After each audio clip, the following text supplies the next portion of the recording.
This looks like you, bro. You know what? It's got that Cuban feel to it. I'm telling you. You know what I mean? Yes, sir. It's got that Cuban feel to it. All day. Yes, sir. We're going to talk about 1970 911 T. The Conda green is the original color. We have the Porsche production specification, and the original color is the Conda green. It's the light green that's very popular with 911s. So what we are going to do on this vehicle, once we get it back over to the shop at Jekyll and Hyde, we're going to wrap this vehicle back into that original color. First what we're going to do is we're going to get the car, bring it back into the shop, right? We're going to clean up the paint underneath, right? So we're going to go back around the whole car, make sure it's smooth, has a glass-like finish on the vehicle. Then once we prep the vehicle, then we're going to go back and get the original Pantone color of that original car and get that film made. And then wrap the whole car. We're going to take all these pieces off, right? And wrap the whole car from top to bottom in its original color. And then when we bring it back, the film will actually match the paint coat that was on this vehicle. So, as you can see, it's an air-cooled engine, right? Correct. So, It's an air-cooled engine. so back then, all the 911s were air-cooled engines. And this is a 2.2 liter air-cooled engine. Correct. Probably about 120-ish horsepower. I mean, the whole setup is pretty much set up like a VW Bug. But Well, he's the father of the Volkswagen. exactly, yeah. Ferdinand Yeah. Porsche is the one that created the Volkswagen, and then he went out alone and started to create a sports car, a supercar. Yeah. So he's actually the father of Volkswagen, Beetle, and then he started producing the Porsche on a side project for himself, and then grew into the big name it is today. Well, once it's probably done, you know, we're going to have to get it evaluated, but I would say 90s. Yeah, if it's a 911, this is a 911T, so it's got a little bit less horsepower. You have an S. If it was a 911S, they range into the 260, 230, 260. Right. With all restored back to original, concourse condition. This bar is super hard to find. A lot of people took them off because it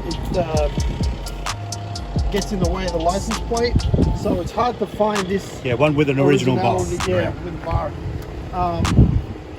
But if this kind of car, it's a T, so it's got a little bit less horsepower. The most desired 911 will be the 911S, which all the collectors want. 911T is still desirable, but you can get these in the range of around, this one's 60,000 because it's not restored. It's been restored a long time ago, so it's not a great restoration. But they range from anything from about 60,000 all the way up to like about 140,000 once it's all done. But I think once we do this vehicle and we'll get it back to a really, really good condition, I think this car should be around 90,000. Oh yeah, it'll make the 90,000 if it's in the correct Conda green color, which is a very desirable color, which is how we kind of got lucky with it. We didn't know it was Conda green until we, sent the information to Atlanta and got the specification sheet, and then we found out it was Conda green. So that's why we're going ahead and we're going to wrap it and try and get full potential out of the vehicle.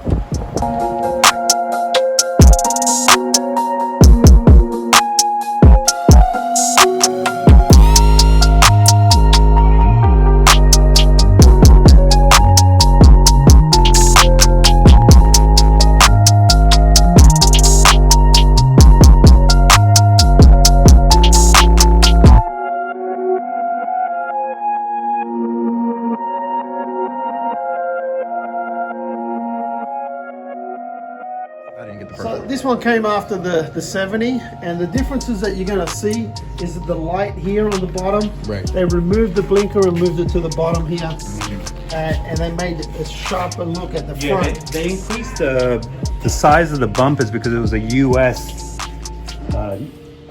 US specification, Yeah. yes. On the back you'll notice it. On the European cars, it does not have the big bumperettes that they call them, that the Europeans hate so much, which are these things here. So You'll find on a US spec card, these things are deleted. So this tells you this is a true US specified car. Yeah. This vehicle is an 88. It's got a original 33,000 miles. It's in pristine condition. I'll show you. It drives like it just came out of the factory.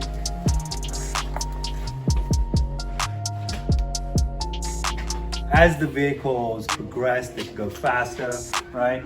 Engines have got hotter, right? Then they had to go to a radiator. A radiator, gotcha. These vehicles perform exceptionally well in Europe because of the climate out there. In Texas, they struggle a little in the heat. Gotcha. Couldn't take this to Arizona then. That's for sure. No.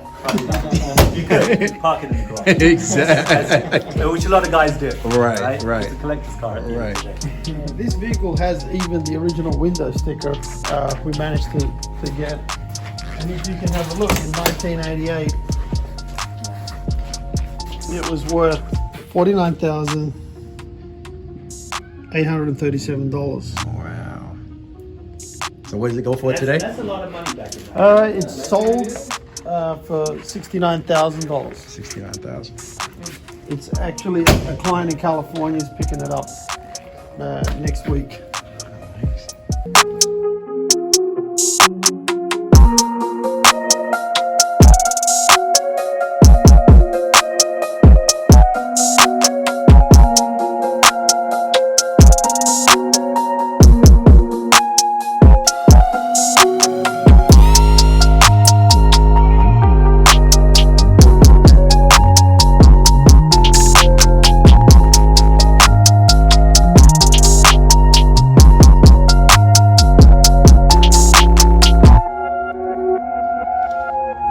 And you don't have a rear view mirror, it's very difficult to back up.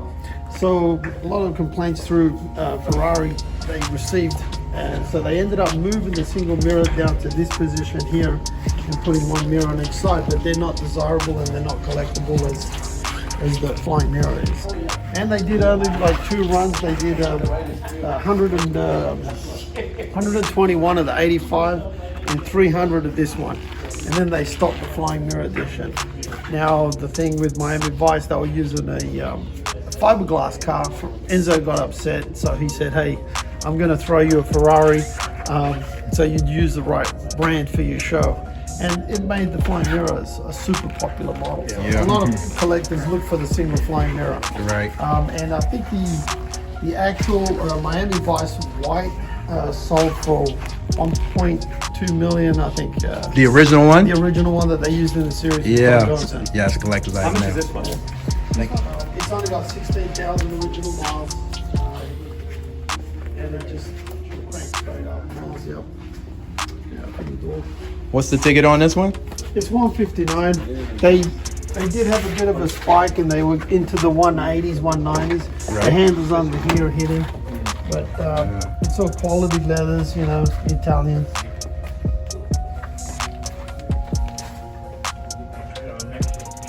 And this one is the V12. So a lot of these V12 cars are dying out because Ferrari's putting in a lot of power out of the V8s. So there's only like now and then you'll have the V12s. But this is they call this Testarossa. Testa is head and Rossa is red, and the reason is because of the valve covers. When they brought them out, they painted them red, and it just took off. So if you have a look throughout the Ferrari range now, you'll see that their engines are red. If you notice all the video games and everything, they always have the back of the Testarossa. Cruising Exotica, you know. Hey, for $1.20 you can drive a Testarossa. Yeah. The whole game with you.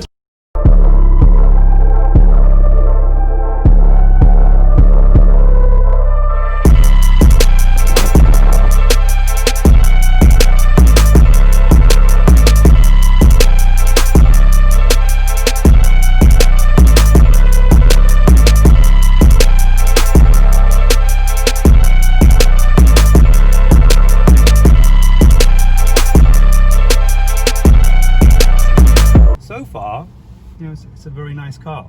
Well, Is it worth 250,000? well, no, that's what I would think. 250, you would know that in the first 5 minutes Well, at that price tag. there's nothing else like this in the market. Right. So it's hard to compare it to Right. at that price point. Right.